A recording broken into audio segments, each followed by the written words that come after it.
तो टेस्ट का रिजल्ट कैसा रहेगा, कैसा सबका रहेगा, देखते हैं किसका कितना अपना मिला लेना मार्क्स की, किसका कितना मार्क्स आया है। बाकी हम मतलब सबका जो 20 प्रश्न था, 20 क्वेश्चन था, सबका डिस्कशन करा दे रहे हैं कि कैसा, किसका उत्तर क्या होगा, क्यों होगा, ये सब अच्छा से समझाने का प्रयास करते हैं। ठीक है, लेकिन इसके बाद भी अगर जो नहीं समझ आएगा एक बार पूछ लेना। ठीक, चलो तो देखना आज का जो मतलब टेस्ट का जो पहला क्वेश्चन था वो था कि जो टेस्ट का पहला क्वेश्चन था वो भारत के जो टेस्ट का पहला क्वेश्चन था क्या था कि भारत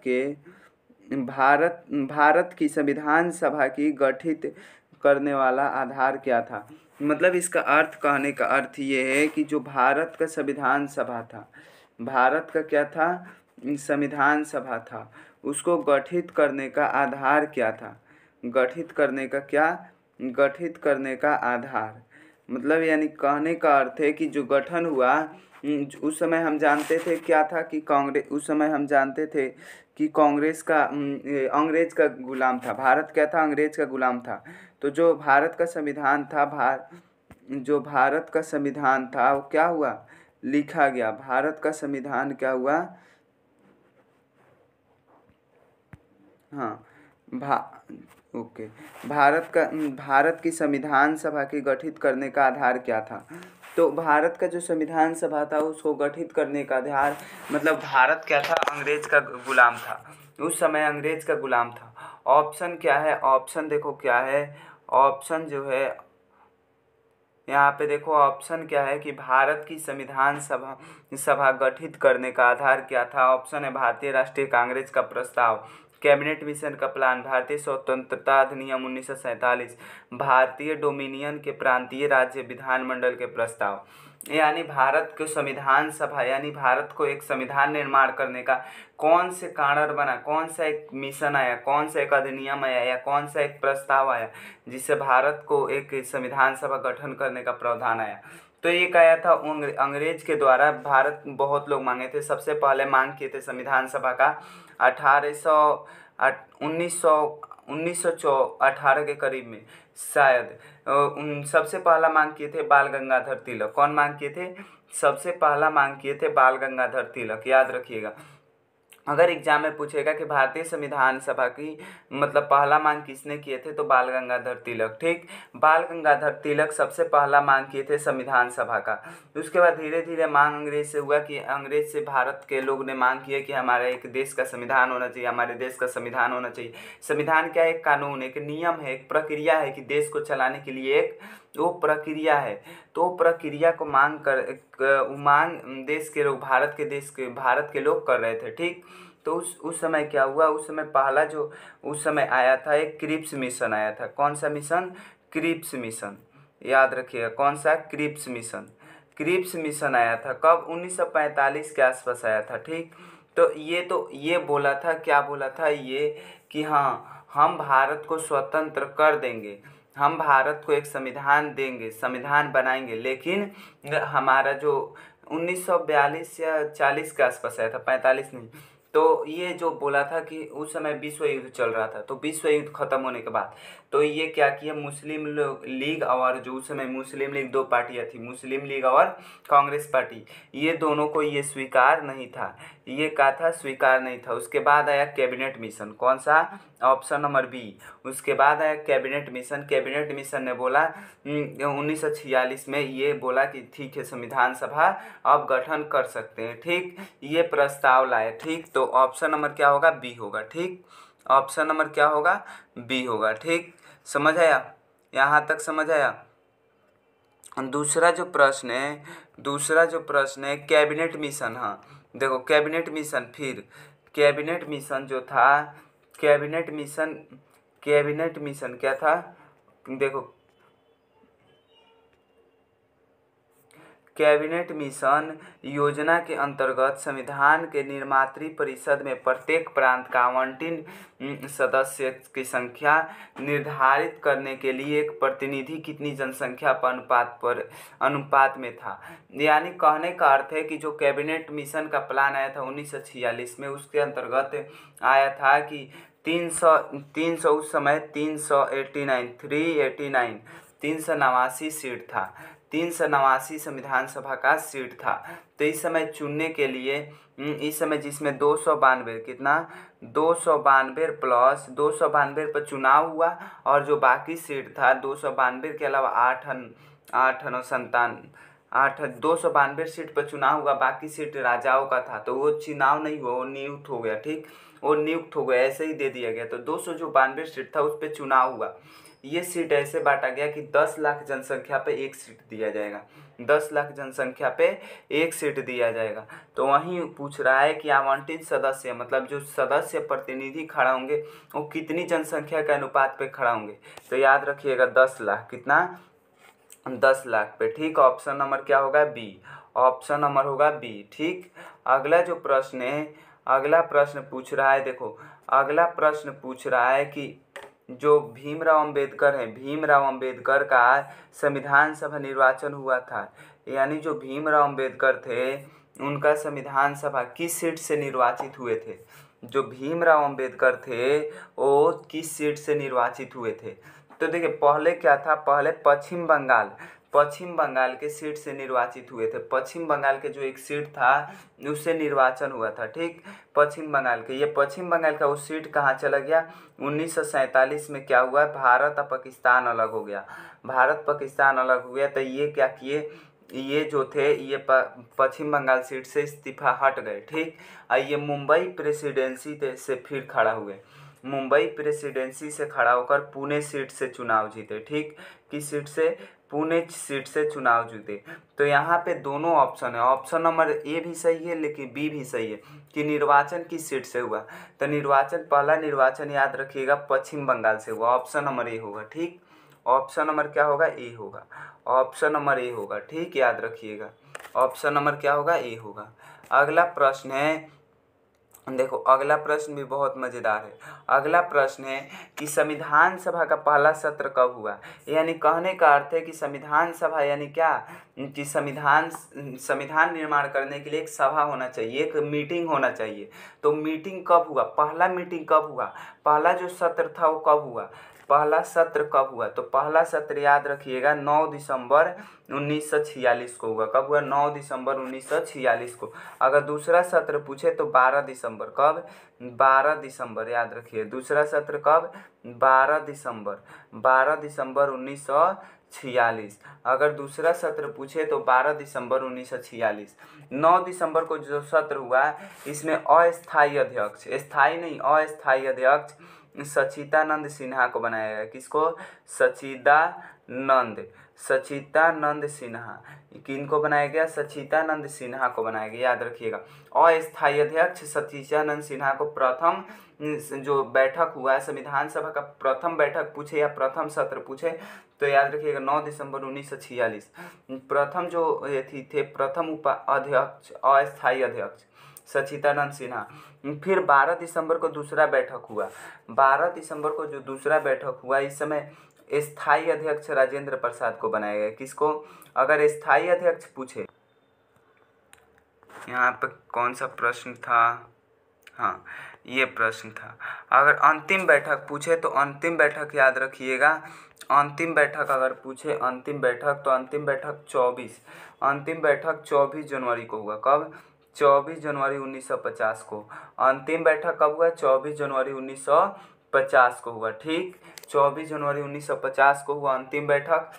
प्रथम बैठक 9 दिसंबर 1946 को, दूसरा बैठक 12 दिसंबर 1946 को। अगर तृतीय बैठक पूछे तो 13 दिसंबर 1946 को। तो इसका ऑप्शन नंबर सी होगा, ऑप्शन नंबर सी होगा। ठीक, अगर एग्जाम में पूछे कि अस्थायी अध्यक्ष किसे बनाया गया तो अस्थायी अध्यक्ष सचिदानंद सिन्हा को बनाया गया। अगर एग्जाम में पूछे स्थायी अध्यक्ष किसे बनाया गया तो डॉक्टर राजेंद्र प्रसाद को बनाया गया। ठीक, डॉक्टर राजेंद्र प्रसाद को बनाया गया। अगर ये भी पूछ सकता है कि एग्जाम में ये भी पूछ सकता है कि 9 दिसंबर 1946 को अध्यक्ष किसे बनाया गया तो 9 दिसंबर 1946 को अभी बताए सचिदानंद सिन्हा को। किसको, किसको बनाया गया, सचिदानंद सिन्हा को बनाया गया। ठीक, अगर पूछे 12 दिसंबर डॉक्टर राजेंद्र प्रसाद को स्थायी अध्यक्ष को बनाया गया तो 12 दिसंबर 1946 को। ठीक, अगला जो प्रश्न है याद रखिएगा, अगला जो प्रश्न है यहाँ पे, अगला प्रश्न क्या बोल रहा है, अगला प्रश्न विधानसभा के उद्घाटन समय, देखिए उद्घाटन के समय पूछ रहा है, किस किस के समय, देखिए यहाँ पे संविधान सभा के उद्घाटन अधिवेशन में, यानी उद्घाटन अधिवेशन कहने का अर्थ ये है कि जब संविधान सभा का उद्घाटन, यानी उद्घाटन कब होगा, प्रथम बैठक में ही होगा, प्रथम बैठक में होगा। अगर यहाँ पे संविधान सभा के देखो यहाँ क्या पूछ रहा है, उद्घाटन, यानी उद्घाटन कब होगा, प्रथम बार बैठेंगे तभी ना, प्रथम बार मीटिंग होगा तभी ना। तो प्रथम बार मीटिंग कब हुआ, पहला 9 दिसंबर, हम अभी बताए 9 दिसंबर को किसको अध्यक्ष बनाया गया, 9 दिसंबर, हम अभी बताए 9 दिसंबर को किसको अध्यक्ष बनाया गया, सचिदानंद सिन्हा को, सचिदानंद सिन्हा को। ठीक, अगर स्थायी अध्यक्ष पूछे तो राजेंद्र प्रसाद, अस्थायी अध्यक्ष पूछे सचिदानंद सिन्हा। ठीक, ये 3 दिन के लिए मात्र अध्यक्ष थे। ठीक, अगला प्रश्न है, हाँ देखो ये फिर प्रश्न आ गया, ये बहुत इंपॉर्टेंट प्रश्न है। ठीक, ये सब एग्जाम में बहुत पूछता है। संविधान सभा के इस अस्थायी अध्यक्ष कौन थे, फिर अभी बताए अस्थायी अध्यक्ष कौन थे, सचिदानंद सिन्हा। ये क्या थे, स्थायी अध्यक्ष, ये क्या थे, स्थायी। ठीक, याद रखिएगा, ये कौन से अध्यक्ष थे, स्थायी अध्यक्ष थे, ये स्थायी अध्यक्ष थे। ठीक, अस्थायी अध्यक्ष थे, याद रखिएगा। ये कब बने थे, ये 9 दिसंबर को, 9 दिसंबर 1946 को बने थे, 9 दिसंबर। ठीक, ये कब बने थे, 9 दिसंबर, ये 12 दिसंबर, 12 दिसंबर। ऑप्शन नंबर इसका सी हो जाएगा। ठीक, अगला जो प्रश्न है यहाँ पे पूछ रहा है, अगला जो प्रश्न पूछ रहा है यहाँ पे देखो, भारतीय संविधान पूछ रहा है, भारतीय संविधान सभा के प्रारूप समिति के अध्यक्ष कौन थे, यानी प्रारूप समिति मसौदा, जिसे मसविदा नहीं मसौदा, यहाँ पे थोड़ा सा टाइपिंग एरर है, मसौदा होगा, क्या होगा, मसविदा भी बोलते हैं, मसौदा। मसौदा यानी क्या, प्रारूप यानी क्या, कि संविधान बन गया। संविधान एक पुस्तक है जिसमें नियम कानून लिखे जाते हैं, संविधान की भारत को कैसे चलाना है, तो उसको देखना, दोबारा उसको जांच पड़ताल करना, उसका रिपोर्ट तैयार इसका कि कैसा बना है, इसमें कुछ सुधार की ज़रूरत नहीं है, इसका प्रारूप क्या होना चाहिए। तो इस प्रारूप समिति का अध्यक्ष कौन थे, डॉक्टर भीमराव अम्बेडकर। याद रखिएगा, स्टार क्वेश्चन, बहुत इंपॉर्टेंट है ये क्वेश्चन। अध्यक्ष इसमें कौन थे, डॉक्टर भीमराव अम्बेडकर। इसमें 7 सदस्य थे। अगर पूछे प्रारूप समिति में कितने सदस्य थे, तो 7 सदस्य थे। कितने सदस्य थे, 7 सदस्य थे। ठीक, प्रारूप समिति के अध्यक्ष डॉक्टर भीमराव अम्बेडकर। ठीक, याद रखिएगा।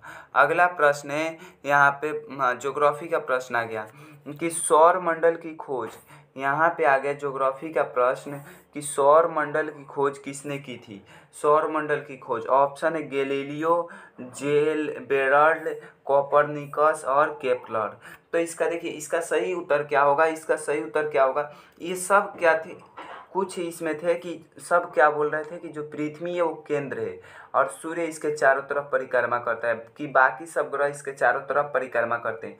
लेकिन कोपरनिकस जो थे सही परिभाषा दिए, बोले कि नहीं सूर्य केंद्र है, बाकी ब्रह्मांड के केंद्र सूर्य है, बाकी सारे ग्रह जितने भी हैं वो सूर्य की परिक्रमा करते हैं। तो ये सही परिभाषा कौन दी है, सौरमंडल प्रणाली की खोज किसने की है, तो ये कोपरनिकस। ऑप्शन नंबर क्या होगा, सी।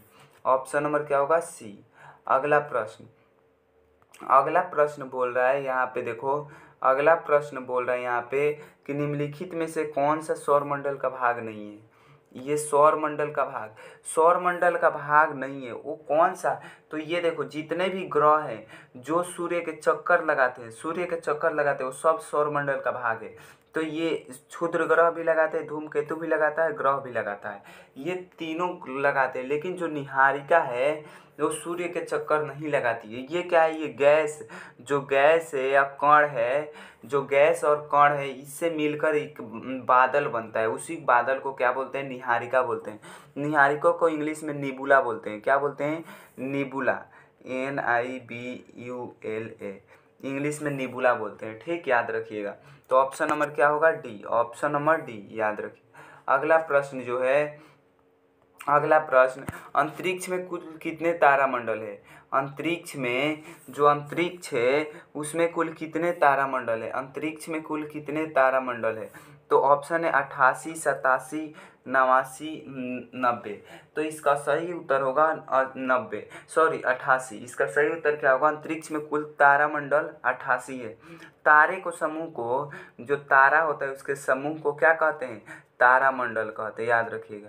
तारे के समूह को तारामंडल कहते हैं। ठीक, तारे के समूह को तारामंडल। अंतरिक्ष में कुल कितने तारामंडल है? 88 तारामंडल है। ठीक, अगला प्रश्न, अगला जो प्रश्न है यहाँ पे लिख रहा है, देखो यहाँ पे लिख रहा है कि हाँ, सूर्य की सतह पर हाइड्रोजन के अलावा दूसरा कौन सा बहुयता में पाया जाता है? मतलब हाइड्रोजन के अलावा दूसरा कौन सा तत्व है जो सबसे ज़्यादा मात्रा में पाया जाता है? ये तो हम जानते हैं कि सूर्य की सतह पर सबसे ज़्यादा मात्रा में यानी 73% हाइड्रोजन पाया जाता है। 73% हाइड्रोजन पाया जाता है। इसके बाद 25%, 73% हाइड्रोजन, 25% क्या पाया जाता है? हीलियम पाया जाता है, याद रखिए। 25% हीलियम पाया जाता है। 25% क्या पाया जाता है? हीलियम। बाकी जो 2% बचे उसमें सारे छोटे छोटे गैस होते हैं, आर्गन हो गया, ऑक्सीजन हो गया, ये सब 2% में पाए जाते हैं। सब मिलकर 2% होते हैं, लेकिन अकेले 73% हाइड्रोजन और 25% हीलियम। अगर एग्जाम में पूछे कि सूर्य की सतह पर सबसे ज़्यादा मात्रा में क्या पाया जाता है, तो हाइड्रोजन। ये भी याद रखिएगा, सबसे ज़्यादा मात्रा में हाइड्रोजन। ठीक, ये भी अच्छा, ये भी प्रश्न पूछ सकता है कि सूर्य की सतह पर हीलियम कितना परसेंट पाया जाता है? 25%। ठीक, दूसरा जो गैस है, दूसरा गैस का नाम क्या है? हीलियम, जो दूसरा जो 25% पाया जाता है। ठीक, अगला जो बोल रहा है यहाँ पे, देखो अगला जो बोल रहा है यहाँ पे, अगला कौन सा सूर्य की परिक्रमा 88 दिन में पूरा करता है? कौन सा जो ग्रह है, सूर्य ही ग्रह तो क्या करते हैं? सूर्य की परिक्रमा करते हैं। ये सूर्य हो गया, ये चारों बगल सारे ग्रह परिक्रमा करते हैं, चारों बगल घूमते हैं। परिक्रमा का मतलब हुआ कि सूर्य के चारों तरफ चक्कर लगाना परिक्रमा कहलाता है। ठीक, सूर्य के चारों तरफ चक्कर लगाना परिक्रमा कहलाता है। तो कौन सा ऐसा ग्रह है जो सूर्य के एक चक्कर 88 दिन में पूरा करते हैं? तो ये जानते हैं सबसे पहले, ये क्या है? बुध। ये बुध जो है 88 दिन में अपना एक चक्कर पूरा करते हैं। सबसे पहले सूर्य के सबसे नज़दीक वाले ग्रह का नाम भी बुध है। तो याद रखिएगा, जितने नज़दीक अगर होंगे, एक व्यक्ति अगर है, ये सूर्य है, अगर कहा जाए, मान लीजिए एक केंद्र है, अगर कहा जाए एक व्यक्ति यहाँ से दौड़कर यहाँ आना है, एक व्यक्ति यहाँ से दौड़कर यहाँ आना है, तो किसको ज़्यादा समय लगेगा? जो ये केंद्र के पास में होगा इसको। तो क्या है? सूर्य सबसे नज़दीक है। अगर पूछे एग्जाम में सूर्य के सबसे नज़दीक कौन सा ग्रह है, तो बुध है। सबसे नज़दीक बुध है। तो सबसे जल्दी चक्कर कौन लगाता है? तो बुध लगाता है। ठीक, याद रखिएगा। अगर पृथ्वी का बात करें तो पृथ्वी 365 दिन 6 घंटा में चक्कर लगाती है। 365 दिन 6 घंटा चक्कर लगाती है। क्या करती है? 365 दिन 6 घंटा में। यानी इसका मतलब है कि 365 दिन 6 घंटा, यानी 6 चौका 24। तो जो 4 वर्ष बाद क्या करती है? लीप वर्ष इसीलिए आता है कि 366 वर्ष होता है, क्योंकि 6 घंटा एक साल में 6 घंटा बढ़ता है। 6 घंटा 6 घंटा यानी 4 साल में 24 घंटा हो जाता है। यानी क्या? एक साल में 4 साल बाद एक दिन बढ़ जाता है। ठीक, याद रखिएगा। तो इसका उत्तर क्या होगा? इसका उत्तर बुध होगा। ठीक, अगर पूछे कि सबसे ज़्यादा दिन में चक्कर कौन लगाता है, तो याद रखिएगा, सबसे दूर सूर्य से सबसे दूर जो ग्रह होगा वो सबसे ज़्यादा दिन में चक्कर लगाएगा। सबसे दूर क्या है? वरुण है। वरुण 165 पृथ्वी वर्ष बाद एक चक्कर लगाता है। मतलब 165 वर्ष बाद एक चक्कर लगाता है। ठीक, तो याद रखिएगा। ठीक, इसका ऑप्शन नंबर ए होगा। अगला जो प्रश्न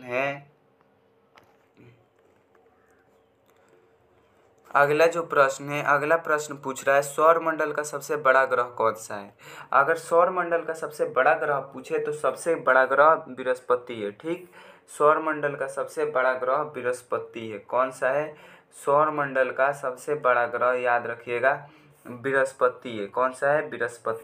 बृहस्पति जो ग्रह है सौर मंडल का सबसे बड़ा ग्रह है। अगर सबसे पूछे कि इसे शुक्र को क्या कहा जाता है? शुक्र को भोर का तारा कहा जाता है। किसका? भोर का तारा। पृथ्वी के जुड़वा बहन भी कहा जाता है। पृथ्वी के जुड़वा बहन भी कहा जाता है, ठीक। और सौर मंडल का सबसे बड़ा ग्रह अगर पूछे कि सबसे ज़्यादा घनत्व वाले ग्रह, सबसे ज़्यादा घनत्व वाले ग्रह, घनत्व वाले अगर सबसे ज़्यादा घनत्व वाले ग्रह कौन से हैं, तो याद रखिएगा पृथ्वी सबसे ज़्यादा घनत्व। यानी घनत्व का मतलब होता है कि जितने कंजस्टेड, मतलब अगर एक रूम है, एक रूम में अगर यहाँ 5 व्यक्ति रह रहे हैं, एक रूम में यहाँ एक रूम है, एक रूम में यहाँ 50 व्यक्ति रह रहे हैं, तो घनत्व किसका ज़्यादा है? 50 व्यक्ति यहाँ पे रह रहे हैं तो घनत्व इसका ज़्यादा है, क्योंकि यहाँ पे छोटे उतना बड़ा ही रूम में सबसे ज़्यादा लोग रहते हैं, सबसे ज़्यादा यहाँ पे एडजस्ट कर रहे हैं। तो ये एक निश्चित स्थान पे जितना ज़्यादा एथी होगा उसका घनत्व उतना बढ़ेगा, ठीक। तो घनत्व ऐसे ही पृथ्वी के सबसे ज़्यादा घनत्व है, ठीक। ऐसे समझ सकते हैं, याद रखिएगा। अगला जो प्रश्न है, अगला प्रश्न क्या पूछ रहा है, कौन सा ग्रह हरे प्रकाश को उत्सर्जित करता है? कौन से जो ग्रह हैं, जो कौन से ऐसा ग्रह है जो हरा रंग के प्रकाश को उत्सर्जित करता है? हरा रंग के प्रकाश को उत्सर्जित करने वाला ग्रह का नाम क्या है? तो देखो वरुण जो है वो हरा रंग का प्रकाश उत्सर्जित करता है, क्योंकि यहाँ पे मीथेन पाया जाता है, मीथेन। अब मीथेन जो है हानिकारक एक गैस है, तो ये क्या करता है, जो लाल रंग के प्रकाश है, लाल रंग के, उसको अवशोषित करके हरा रंग के प्रकाश को उत्सर्जित करता है। तो ऑप्शन नंबर क्या होगा? डी। ऑप्शन नंबर क्या होगा? डी, याद रखिए, ठीक। ऑप्शन नंबर डी होगा। अगला जो प्रश्न है, देखो ये बहुत इंपॉर्टेंट। हड़प्पा सभ्यता के निवासी थे, हड़प्पा सभ्यता के निवासी कौन थे? हड़प्पा सभ्यता के निवासी कौन थे? ग्रामीण थे, यायार, खंडाबोस, शहरी जनजाति। यानी जो हड़प्पा सभ्यता कैसा सभ्यता था, जिसे हड़प्पा सभ्यता का दूसरा नाम सिंधु सभ्यता, इसका बहुत सारा नाम है। सिंधु सभ्यता, कांस्य युगीन सभ्यता इसलिए क्योंकि इस समय कांसा की खोज हुई थी, ठीक। कांसा की खोज हुई थी इसीलिए कांस्य युगीन सभ्यता। ये जो था नगरीय सभ्यता था।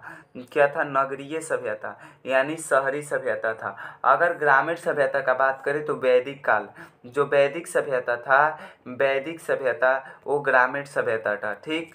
याद रखिएगा, वैदिक सभ्यता ग्रामीण सभ्यता था, और जो शहरीय सभ्यता था ये क्या था? हड़प्पा सभ्यता, सिंधु सभ्यता था। ऑप्शन नंबर बी होगा, ठीक। इसका ऑप्शन नंबर क्या होगा? बी होगा। अगला जो प्रश्न है, हाँ, यहाँ पे जो अगला प्रश्न है, यहाँ पे देखिए कि सिंधु सभ्यता के पतन, यानी सिंधु सभ्यता के पतन नगर, जहाँ से पतन होना प्रारंभ हुआ, वहाँ एक बंदरगाह है, कौन सा था? वो बंदरगाह कौन सा था? कहाँ पतन नगर कौन सा था? तो ये लोथल को माना जाता है। हालांकि पतन का कारण बहुत सारा, सिंधु सभ्यता आखिर उसका पतन क्यों हुआ, उसका अंत क्यों हुआ, इसका बहुत सारा कारण है कि लोग बोलते हैं कि बाढ़ आ गया, भूकंप आ गया, कुछ बोलते हैं कुछ ऐसे कि आक्रमण हो गया, ऐसे बहुत सारा बात चलता है, ठीक। ये लोथल होगा, याद रखिए। Option number B, option number क्या होगा? बी, ठीक। अगला जो प्रश्न है, अगला प्रश्न है सिंधु सभ्यता के घर किससे बनाए जाते थे? सिंधु सभ्यता के घर किससे बनाए जाते थे? जो सिंधु सभ्यता के घर है वो किससे बनाए जाते थे? तो याद रखिएगा उस समय ईंट से बनाए जाते थे। जो सिंधु सभ्यता के घर है ईंट से बनाए जाते थे, ठीक। ईंट से बनाए जाते थे। सिंधु सभ्यता के घर किससे बनाए जाते थे? ईंट से बनाए जाते थे। अगला प्रश्न क्या पूछ रहा है कि जो हड़प्पा सभ्यता के बारे में कौन सा उक्त सही है? यानी हड़प्पा सभ्यता के बारे में 4 कथन दिया हुआ है, इसमें कौन सा सही है? उसमें उन्हें अश्वमेध की जानकारी थी, मतलब एक अश्वमेध देवता है, उन्हें जानकारी थी नहीं, ये गलत है, ठीक। गाय उनके लिए पवित्र थी, नहीं, ये वैदिक काल में गाय उनके लिए पवित्र थी, ठीक। अगर पूछे उनकी संस्कृति सामान्यतः स्थिर नहीं थी, ठीक। उनकी संस्कृति सामान्यतः स्थिर नहीं थी, ये उनकी संस्कृति बहुत सुंदर थी, ये भी गलत है। अगर पूछे उन्होंने पशुपति का सम्मान करना आरंभ किया, ठीक, तो उन्होंने, ये सही है क्योंकि उन्हें एक देवता मिले थे जिनका नाम था पशुपति। ये पशुपति देवता को मानते थे। किन देवता को?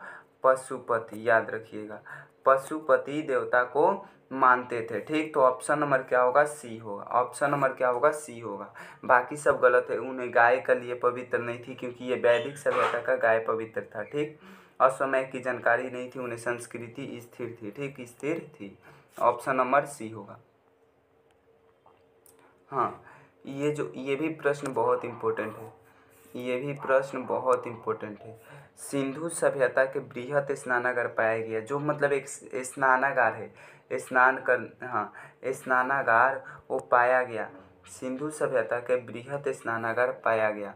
तो जो सिंधु सभ्यता के बृहत स्नानागार है वो कहाँ से मिला? मोहनजोदड़ो से। कहाँ से? मोहनजोदड़ो से।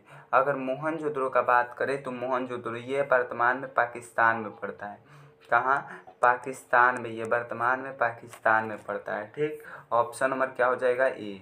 ऑप्शन नंबर ए हो जाएगा। ठीक, अगला प्रश्न है, ये आज का शायद लास्ट प्रश्न है।